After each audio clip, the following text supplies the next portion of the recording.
Ingozi diye msakazi, nakhe ngikuphathele kona namhlanje. Uma inyembezi zehla igobhoza emehlweni endoda, ukwazi ukuthi kusuke kunzima. Unyawo kuthiwa linampumulo-ke nami ngiyithola ngisejozini emavini adlule.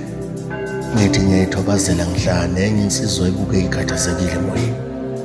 Ithi le nsizwa mfowethu ngaze ngajabula ukukubona. Ngiyakulandela ey'nkundleni zokuxhumana. Igama lami nguLindo Kuhle, ngokanxumalo khona lapha ejozini. Ithi le nsizwa kini mfuka khanuka ngiyaxolisa ukukuthela ngonyembezi. Kuyaye kuthiwa indoda ikhale kodwa nawe uma ingakhali ifela ngaphakathi iyayikhanda igcwala enhlizweni. Kwesinye isikhathi kuyaye kube kuhle ukuthi inkulumo ibhole. Mina-ke esizweni hleze ngithola amaqhinga namacebo amasha. Ngithi mina kwenze njani nsizwa yakithi? Ithi mfuka khanuka ulandelwa izinkulungwane. Ngicela ungidluliselelani udani esizweni. Ngithi mina ngilalele nsizwa yakithi. Ithi le nsizwa mfuka baba, ngikhuluma nawe nje angazi noma liyaphuma noma liyashona.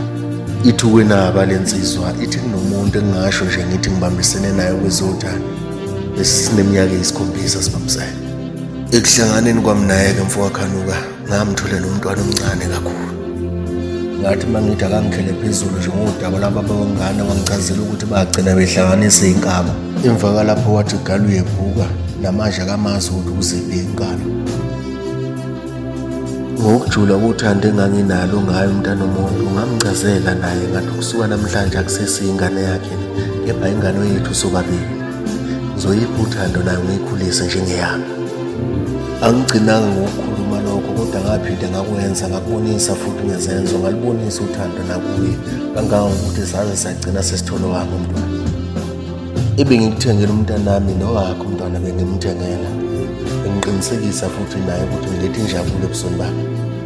Obekuyisifiso sami nomashano bekuwukuthi sihlezi sijabule, sibe umndeni ohlezi ujabule ngaso sonke isikhathi. Kanti angibuzanga elangeni, sashintsha isithando sami. Saqala sangibeka amacala engingawazi. Yize ngingayena umprofeti kodwa wangikhanyela ukuthi ngathi ikhona indlela esesikhona lapha. Ngaqala ngathuka ngenhlamba angonanga. Uma ngathiwa mfuka khanuka nginecala kulowa muntu wesifazane, mhlawumbe sengingaba yicala lokumthanda, ngoba yikona kuphela ebengimkhombisa kona. Ubuhlungu nabo konke ukuthi angazi ukuthi ngimephi. Uma ngimbuza ukuthi usangithanda yini, akaphumeli ubani.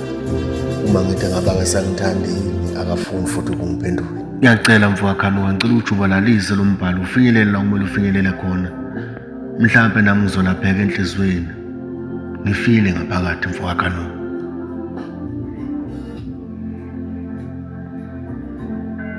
Asidibane kwi-comment section-ke ungichazele ukuthi uma useyicathulweni zami mfowethu wena ungenze njani.